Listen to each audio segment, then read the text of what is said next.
Okay, here we are, last panel, seats are arriving, and so therefore over to you, Mr. Moderator, with some questions. Bang it one. Very good. How many seats do we want? 1, 2, 3, 4, 5, 6, 7. Wow, that was alarming.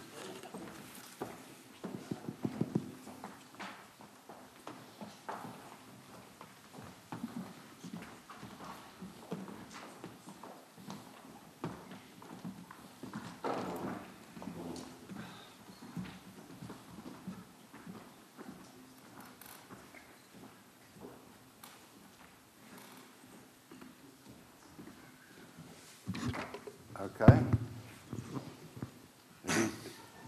Okay. You got it? Yeah. Okay.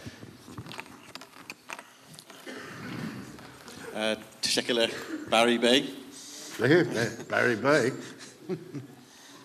Hoş geldiniz, and welcome to the last panel of Satcom 2019, the last session. Benim adım David Kemmett. Profen'den Ankara'da.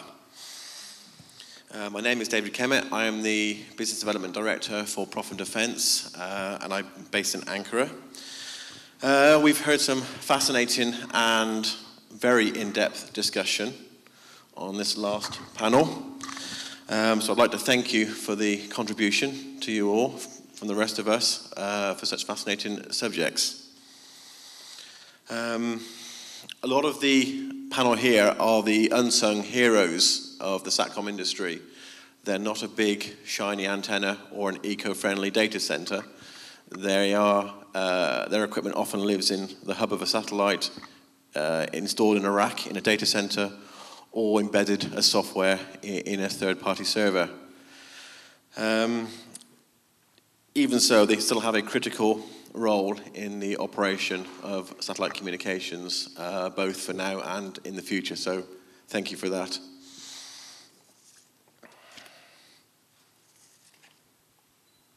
I'm sure you're all very keen to win an iPad. So I am going to reach out and ask the audience for some questions. Profen employers, you are not eligible for an iPad, so that means my 100 business cards in the box are redundant. So are there any questions from the audience? Please, because half of that presentations I didn't really understand. Anybody? No. No. Okay, I've got a question. I've got several questions. With higher frequencies and the push towards higher data rates and on lower costs, can the Satcom industry really compete with 5G? And I'm not talking about what we've already discussed. I'm talking about consumer market, where we have Netflix, media streaming, that sort of thing, where customer expectation is that somebody in a remote village can stream an ultra-high definition movie using satellite technology, but where it rains, they lose their picture. How are we going to mitigate that? How are we going to convince the public that that's the way forward? Anybody in the panel?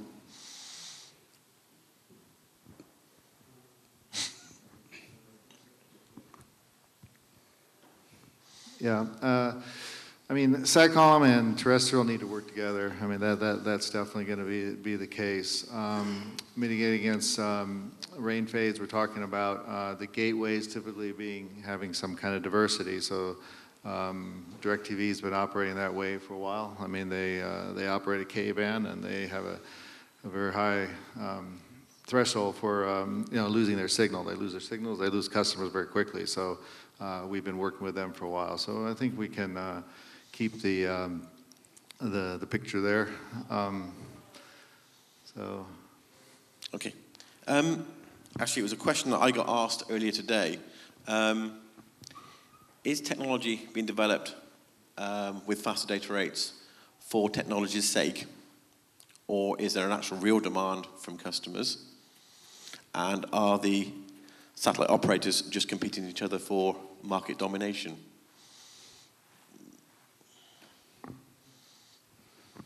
No, I think, I mean, everybody wants higher speed. Everyone's looking over the top, so there is definitely demand. And for the Satcom industry, as I was stating, it's pretty much we've been, you know, an alternate supplier of internet, but with the VHTS, we're able to really compete with terrestrial, and in the U.S., it's been a you know, with both HughesNet and the Viasat network, very successful. So, yeah, I mean, everyone's looking for higher data rates, and you know, there may be a lot of offerings with the LEOs and the GEOs and all that, but I think the VHTS has proven it works, and I think it's, like I said, I think it's here to stay, and it's going to be definitely a play in this market. Yeah, thanks, Joe. I've got another question. Sorry, perfect. If I may say something now, my personal opinion, I mean, one thing in the terrestrial world that drove flat rates is the availability of bandwidth, enough bandwidth for the operators to offer even flat rates. And right now in the satellite industry, we are far away from that. Our bandwidth is so limited, we need to put caps on it. So it is not just about the speed that is offered, also about how much data you really transfer, how long and how what time slot you get into it, because it's still very limited. I mean, if there is one day much more, and we saw the slides with the tremendous increasing bandwidth, we may potentially get also to this excess of bandwidth that allows things like flat rates and things like you ask if we're coming to something like terrestrial. It's possible in my mind, but we'll see. Dave, if I can add one or two things about the questions you ask. You kind of referred to a village or a house at a rural location, which is perhaps, we would think that there wouldn't be any sense, financial sense, to get a high data rate to a hamlet.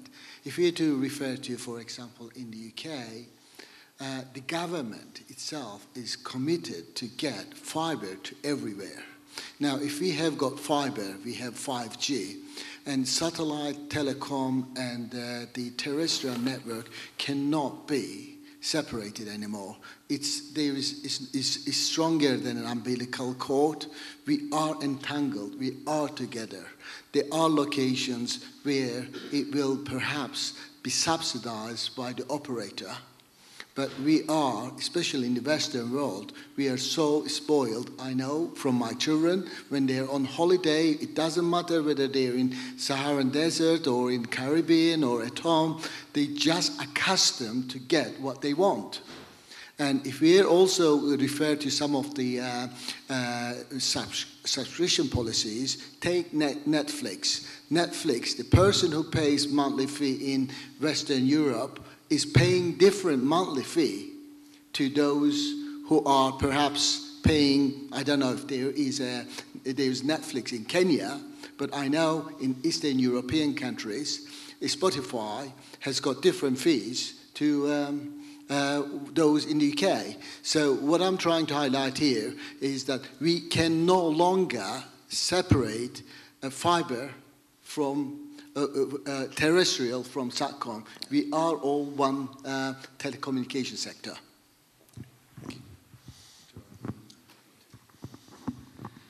Yeah, I think a good example is in the airborne market, where data and bandwidth was very limited with these air-to-ground systems that the airborne market started with. And now that they're going to satellite-based, where there's a lot more bandwidth, the user experience is just so much better.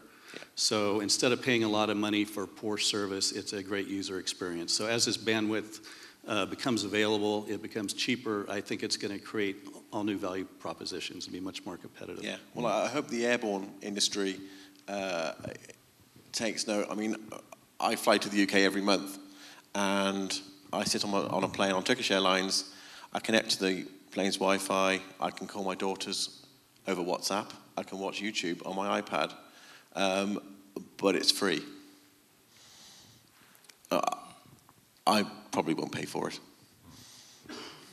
So I cannot really talk about this business model. I'm kind of removed from the user application being the component supplier, if you like. But one thing that I mentioned in my presentation, which is EVM is one aspect, shows you that the cellular industry, the 5G and the Satcom industry start to talk about common languages, which is something that in the past was not there. So it just shows you that there is this, I wouldn't say an integration of the two technologies, far from it, but much more cooperation. So going back to your initial question, I think within Satcom, we are seen as one component of the overall network agnostic solutions, and that's very good for us. Yeah, well, I think it's all part of a sort of as you say, a total package. I mean, when my parents live in Tewkesbury, which SN will know where that is, they're lucky to get 2G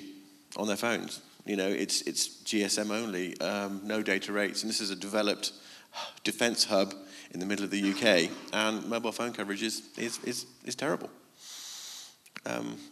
So I would be more than happy to put a small terminal on my parents' roof if the price was right for them to get decent broadband and internet connectivity.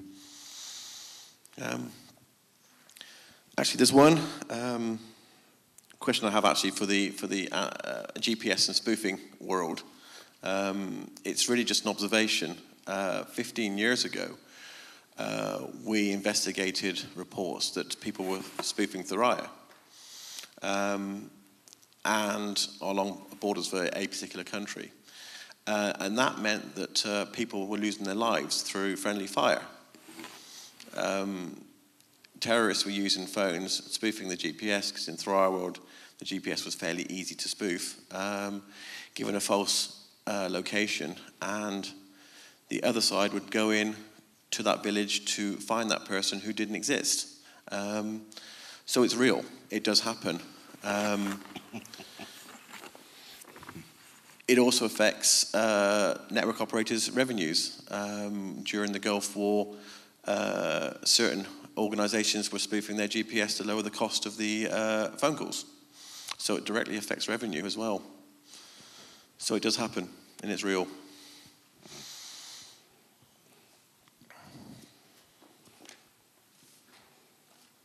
Are there any questions from the audience?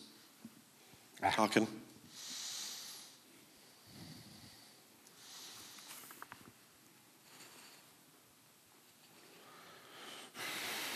My question is to Joe Dollar about the VHTS.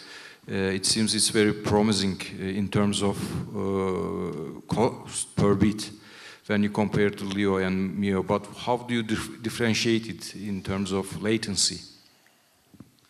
Yeah, I think it was brought up earlier that there are a few applications, gaming, banking, those kind of things that are more sensitive to latency, but a vast amount of applications over geo, that would be okay to go over geo. So there is the latency. We can't get around that. Physics is physics, but there are a lot of applications that will work well over satellite. There's for TCP, with TCP/IP, we can do spoofing and things like that to make a user-friendly environment.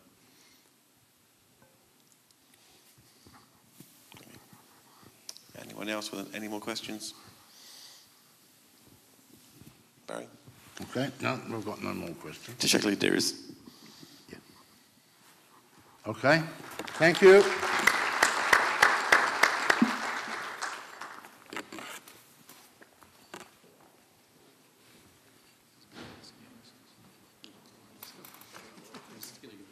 Hold on, you've got your plaques to take. Yes. Okay. Here for Roma. There we go, Martin. Well done. Whoops. Cheers.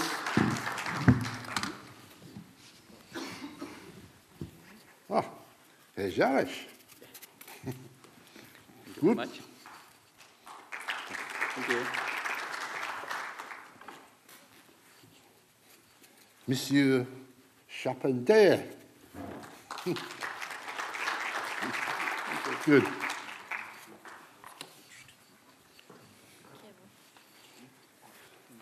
Mr. Kevin Kirkpatrick. Hey. Well done.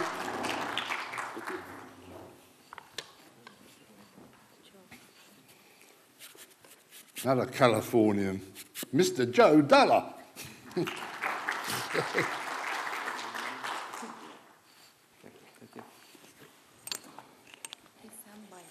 Oh, yeah. Okay, Essen, well done.